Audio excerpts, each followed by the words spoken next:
Hey guys, in Season 12 Episode 22 of The Curse of Oak Island, titled, Night After Night, delivered some of the most compelling evidence yet in the Lagina brothers' quest to uncover the island's secrets. From Malta's ancient tunnels to new discoveries in the Oak Island swamp, this episode wove together historical clues, Templar connections, and tantalizing artifacts that could reshape the treasure hunt forever. One of the most fascinating developments in this episode was Rick Lagina's expedition to Malta, where he and the team explored the island's deep historical ties to the Knights Templar and the Knights of Malta. Their investigation centered around three key pieces of evidence.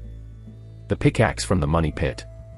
A pickaxe recovered from over 145 feet deep in the Money Pit was examined by Maltese archaeologist Matthew Balson, who confirmed it was strikingly similar to tools used by the Knights of Malta in quarrying and tunnel construction. This tool, known locally as a bon cuz, was used for centuries, including during the time the Knights built their elaborate underground networks. Why is this significant? The pickaxe suggests that whoever dug deep into the Money Pit may have used techniques similar to those of the Knights of Malta.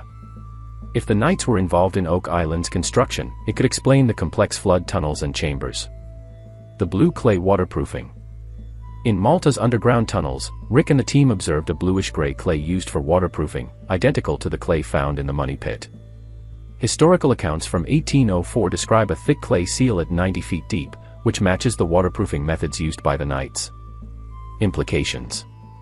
The Knights of Malta were master engineers who built intricate water systems. If they replicated these techniques on Oak Island, it could explain the infamous flood tunnels.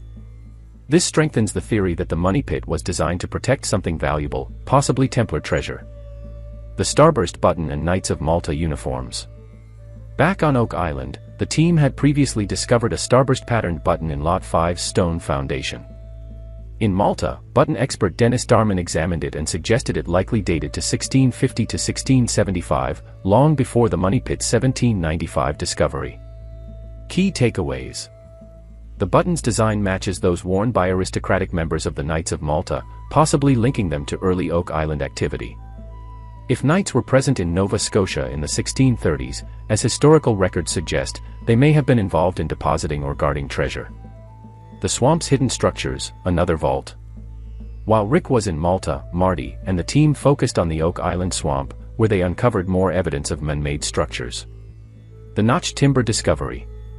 Using excavators, the team found large, notched timbers buried deep in the swamp, indicating another constructed feature, possibly another vault-like structure. Why does this matter?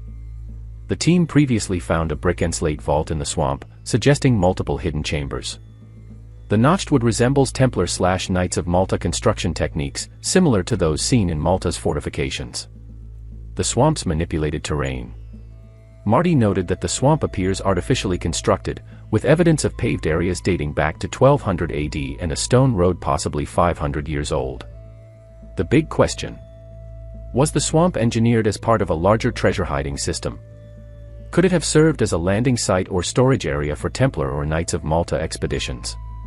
The archaeology team, led by Helen Sheldon and Jack Begley, made another intriguing find in Lot 5's round stone feature.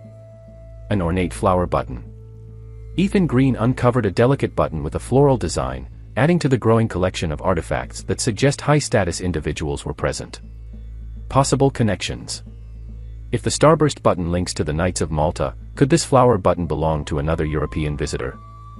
The feature has now yielded 14th-century pottery, 17th-century buttons, and 18th-century ceramics, indicating multiple occupations over centuries. The mortar matching the Money Pit. Earlier in the season, the team found mortar in Lot 5 that chemically matched samples from 100-plus feet deep in the Money Pit. The theory. Could Lot 5 have been a staging ground for those who constructed the Money Pit? Were the Knights of Malta or Templars using this site as a base of operations? The ultimate revelation, are the Knights of Malta the key? The evidence from Malta and Oak Island is converging in a way that suggests the Knights of Malta had the engineering skills to construct the Money Pit's tunnels and vaults. Their presence in Nova Scotia in the 1600s aligns with early Oak Island activity. The artifacts, buttons, pickaxe, blue clay, match their known techniques and possessions. If the Knights of Malta were indeed involved, they may have been safeguarding Templar treasures, possibly including religious relics like the Ark of the Covenant or the Holy Grail. With Season 12 ending on these revelations, the big questions for Season 13 are: Will the team uncover another vault in the swamp? Can they link more Maltese artifacts to Oak Island? Will deeper excavation in the money pit finally reveal the treasure? One thing is certain, the Knights of Malta are now prime suspects in the Oak Island mystery, and their secrets may finally be coming to light. The underground tunnels of Valletta, Malta, built by the Knights in the 16th century, provide a fascinating parallel to Oak Island's subterranean structures. These tunnels were designed for water drainage, storage, and defense, features that mirror the flood tunnels and chambers described in early money pit accounts.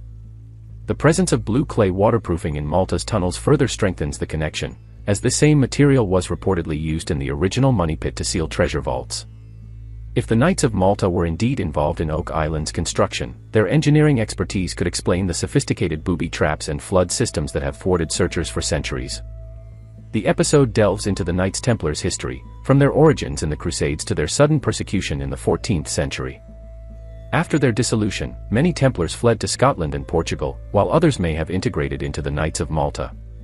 Some researchers believe the Templars transported their treasures, possibly including religious relics like the Ark of the Covenant or the Holy Grail, across the Atlantic for safekeeping. Oak Island, with its remote location and natural defenses, would have been an ideal hiding place.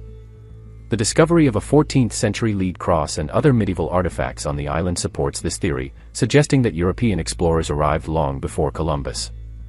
The round stone foundation on Lot 5 continues to yield intriguing clues, from 18th-century pottery to possible uniform buttons. Archaeologists now speculate that this site may have been a multi-generational encampment used by different groups over time. If the starburst button indeed belonged to a Knight of Malta, it raises the possibility that this location served as a staging ground for treasure-hiding operations. The mortar-like substance found here, matching deep money pit soils, further suggests a direct link between Lot 5 and the island's central mystery. The pickaxe recovered from 145 feet deep in the money pit is one of the most compelling pieces of evidence yet. Maltese experts confirmed that similar tools were used by the Knights for quarrying and tunneling, particularly in limestone, just like Oak Island's bedrock. If this pickaxe was left behind by 16th or 17th century European miners, it would confirm that significant digging occurred centuries before the first recorded excavations. This aligns with the theory that the original depositors were not pirates, but a highly organized group with engineering knowledge, like the Knights of Malta. The discussion of Isaac de Razilly, a Knight of Malta who settled Nova Scotia in the 1630s, opens up a tantalizing possibility. Could his expedition have had a secret secondary objective? Given the Knights' history of treasure guardianship, it's plausible that Razilly's group was tasked with relocating Templar artifacts to Oak Island.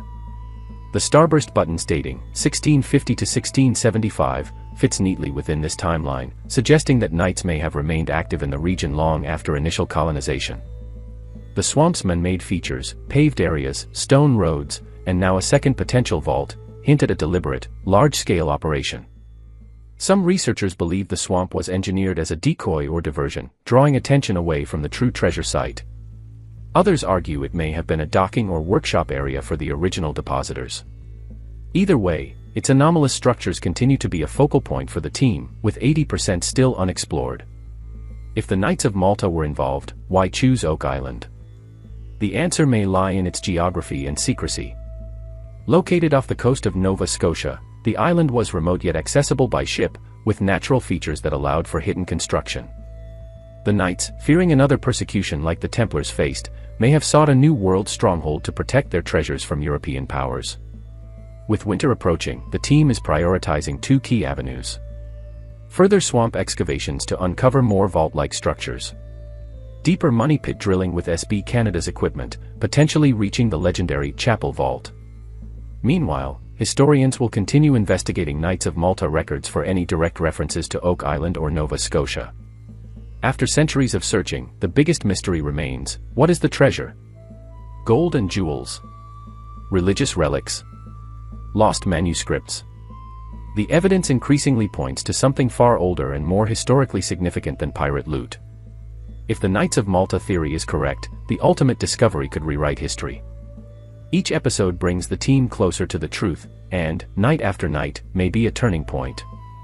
With physical evidence, expert verification, and historical documents all aligning, the Oak Island mystery may soon be solved, proving that the island's treasure isn't just riches, but a lost legacy of the Knights Templar and Malta.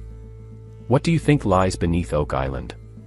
Could the Knights of Malta be the missing link? Share your theories.